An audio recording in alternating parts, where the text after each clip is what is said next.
the persistent inflation is a significant concern for most people this year, with Nigeria's inflation rate projected to hover around double digits, worsening the cost of living and eroding household purchasing power. The exchange rate is also expected to remain volatile, with naira depreciation likely due to continued pressures on foreign reserves and a widening trade deficit. Now, Principal Consultant Woodridge and Scott Consulting Segun Shobuton joins me now as we delve into this issue. Good morning to you, Segun. Thanks for joining us on Business Insights. Good morning, Justin. Thanks for having me. Happy New Year. Yeah, Happy New Year to you. So 2025, we are in the wee days of the year, and a lot of projections, a lot of expectations. Last year was like a myriad of challenges for Nigerians. We had volatile foreign exchange rate, we have issues with our inflation and all of that. But let's start with projected gross domestic product. Do you see maybe any sort of growth for this year, and what would be the key drivers, if any? Well, I mean, for GDP, the gross domestic product is a measure of productivity within any economy. Is a measure of economic activity, right?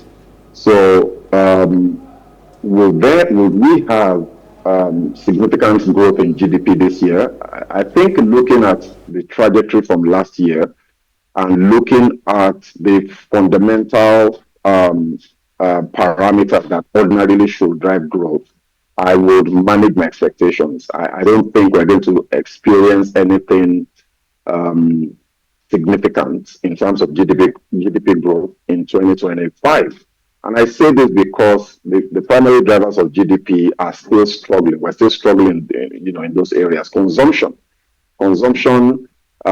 generally will drive reduction of inventories within manufacturing organizations, which will drive investment, into those areas. And consumption, as we know, is suffering significantly because of the reduction in the purchasing power of the average Nigerian on the back of the policies of the federal government in recent times.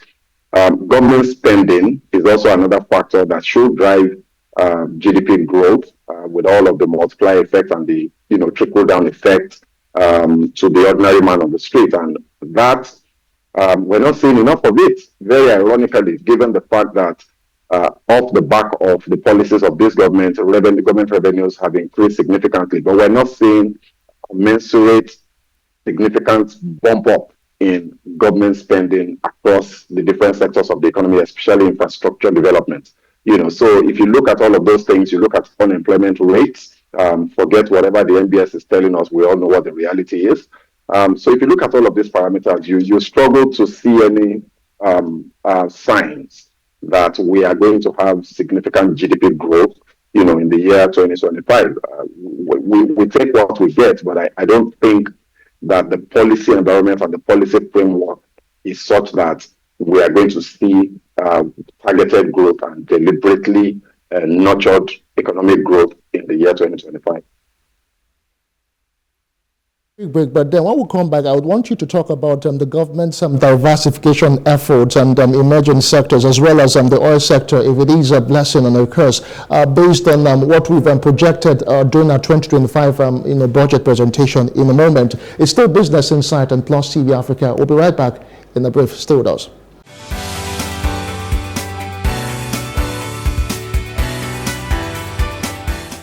All right, welcome back from that break. It's still Business Insight and Plus TV Africa. I still have Segun Shobuton with us, and we are looking at the outlook for 2025. Segun, you will agree with me that the oil sector has been like the major contributor, driver of the nation's economy, and so much it contributes to the nation's GDP. But let's talk about our projection for 2025 and what we have done in our budget. So what do you see for this year with what we have projected to get revenues for 2025 based on our oil benchmark and all of that?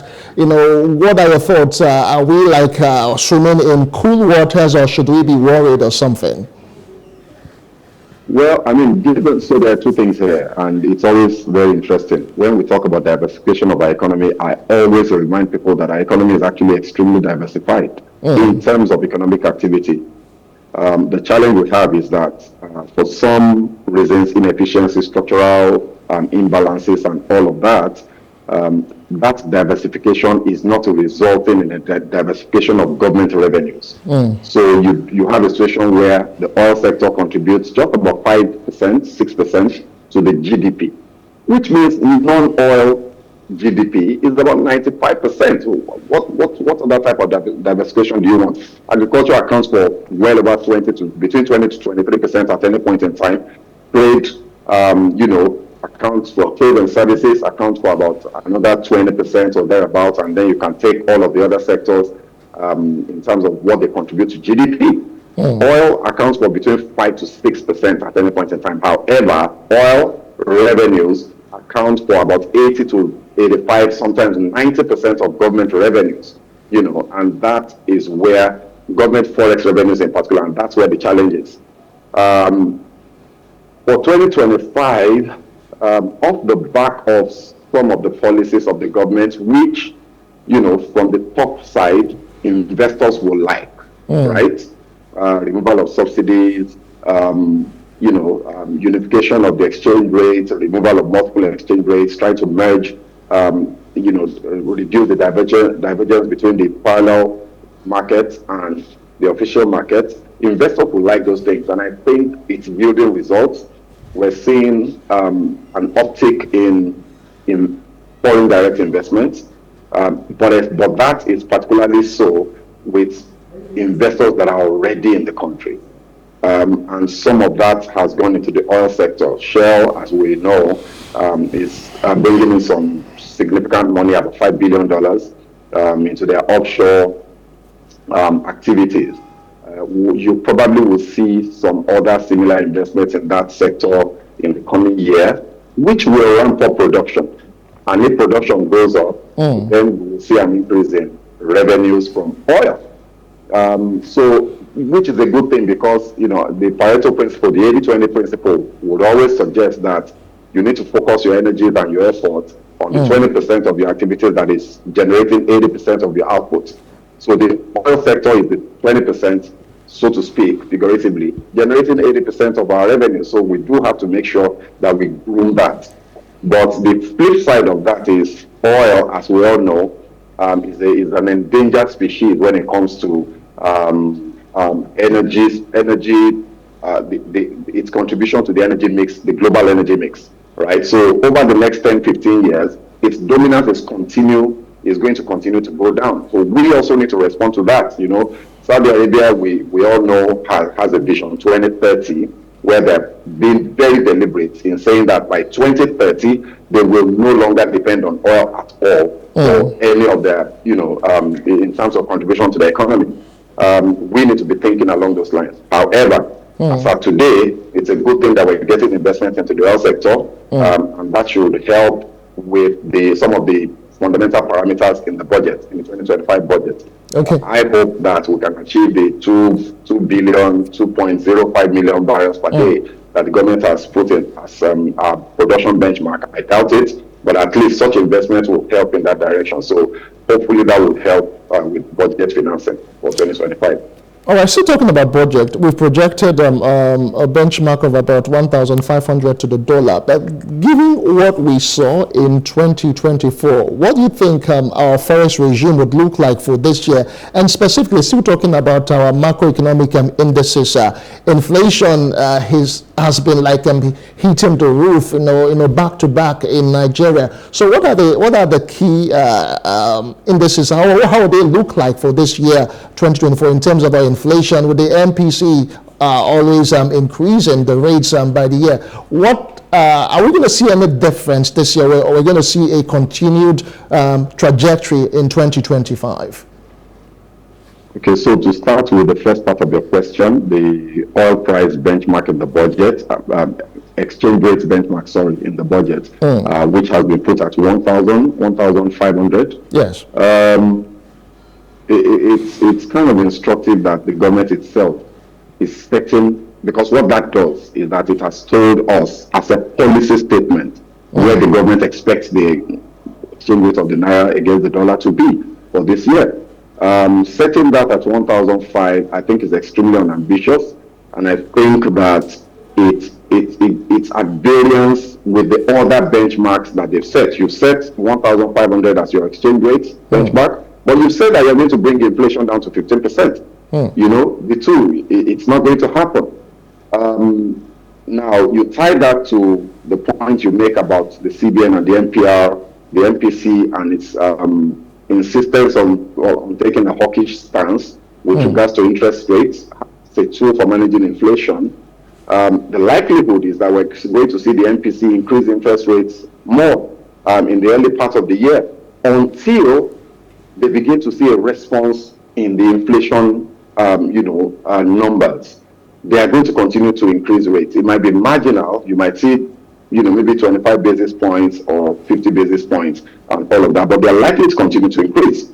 Unfortunately, that is not going to result in reducing inflation because that's not what's driving inflation. It's not just a money supply problem. It's a cost push problem. So for me, what the government needs to do this year, and I really would love, I hope that, the policymakers are listening, the exchange rate, we must target that as a matter of priority and emergency. We must be deliberate about saying we need to bring that rate down, simply because of the dependence of our entire economy on imports, and the impact that the exchange rate has on inflation, and other economic indicators within the economy.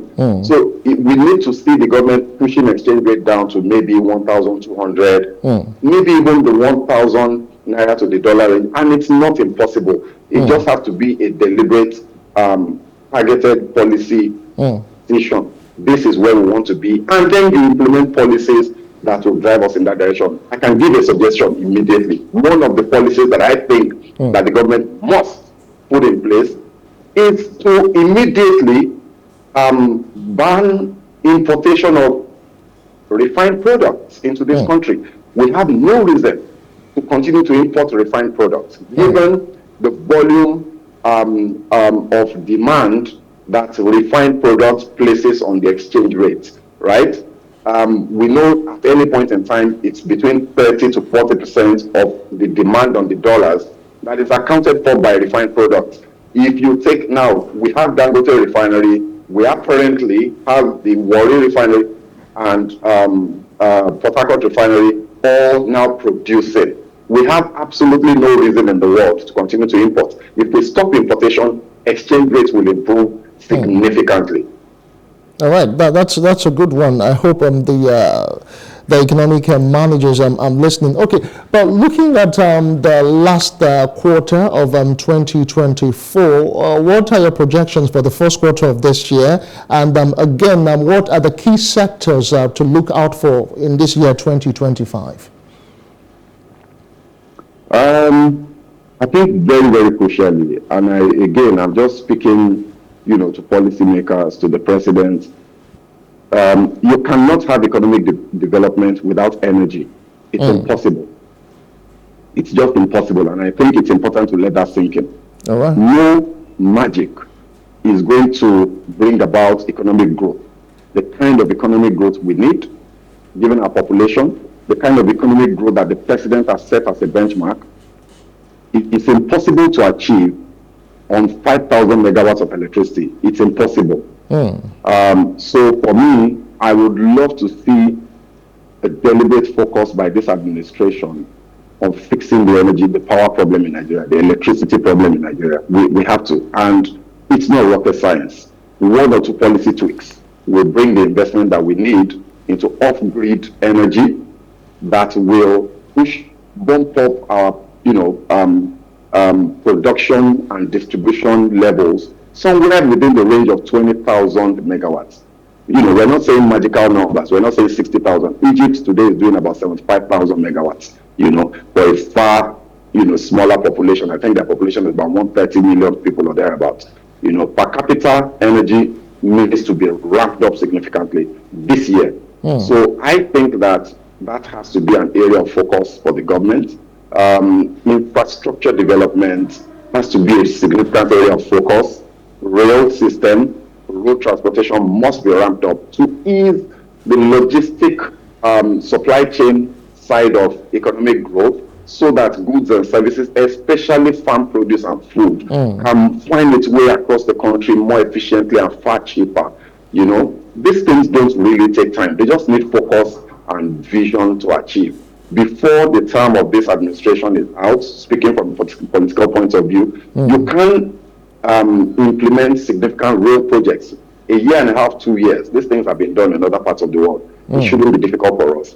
So I think that energy needs to go into those areas. And then there are some ministries that the government, has, they fund. We need to see funding go into those areas. Ministry of Regional Development, Ministry of Blue Economy, Marine and Blue Economy. Those are areas that Ministry of Culture and Tourism, talking about diversification of revenues. We need to ramp up, the investment in those areas, the focus of energy in those areas. The president needs to give the ministers responsible for those sectors, the matching orders. If we're able to achieve significant progress in those ministries, in those sectors, then we will see good economic growth. But I would like to rest that on electricity. We have to fix electricity. If we don't, it's going to constrain growth significantly. All right. As we wrap up, Shego, let's just get this by the way, because Nigerians actually must eat and go to bed, with food in their stomach. What do we do? What should we be doing differently in terms of food security for the year 2025? First of all, I think we have to admit that we still import a lot of food. And therefore, the exchange rate issue comes to play immediately again. It's one of the reasons that you have to bring the exchange rate down. Because if you don't, food is going to continue to be expensive. Rice, some poultry products, vegetable oils, and you can just go on and on and on. These things are still imported into this country today. So if you bring the exchange rate down, food prices will crash. That's on the one hand. But in terms of production, clearly, nobody can you can't overemphasize this. We have to fix the security situation, in our agrarian sectors of the country. The Northwest, the North Central in particular, parts of the Southwest. People must go back to the farms, must be able to farm in large volumes. Right now, bandits and other types of terrorists still control too much swaths of land in Nigeria, and farmers cannot farm without either their lives being threatened or without them paying taxes to non-state actors, to terrorists. So the president needs to focus on that and ensure that food security, physical security is enhanced so that farmers can go back to the farm and supply can increase. And then, of course, the pathway for food to get from the farm gate to the market must be cleared in terms of infrastructure investment. And we still suggest in terms of subsidies to the transportation sector in the food value chain. This is targeted subsidy, and this is something that happens all over the world. If you're able to subsidize food transportation, look, transportation cost accounts for anything between 60 to 80% of the cost of food when it lands at the market, right? So if you can drop that cost significantly, food prices will collapse.